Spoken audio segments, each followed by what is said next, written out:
Яңа елга әзерләнгәндә һәркем урман гүзәлен үзенчәлеклерәк итеп бизәргә тырыша. Авыл җирлекләрендә иң зур һәм матур чыршы әлбәттә инде мәдәният йортларында. Яңа ел бәйрәмен зур масштабта үткәрергә җыенабыз. Халык безнең бик яхшы йөри мәдәният йортына, заллар тулы була. Бик матур концерт программасы әзерлибез без сценарий белән, балмаскарад дип әйтсәк тә була.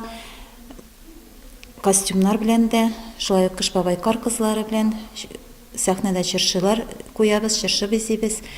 Ләкин чыршы бизәлгән Кыш бабай әзер дип кенә бәйрәмне башларга ярамый. Бу эштә дә үз кагыйдәләре бар. Беренчедән, халык күпләп җыелган чаралар эвакуацияләү өчен 2 чыгу урыны булган бинада үткәрелергә тиеш. Эвакуация юлларының янгыннан саклану таләпләренә туры килүе, ишек бикләренең эчке яктан җайлы ачылуы шарт.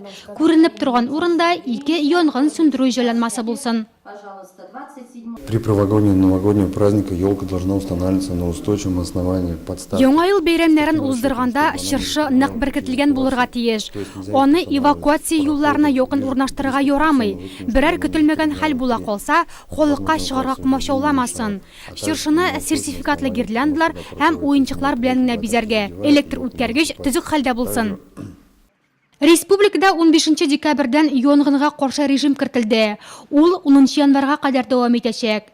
Бу иң күп бәла казаларның нәкъ менә яңа ел бәйрәмнәренә туры килүе белән аңлатыла.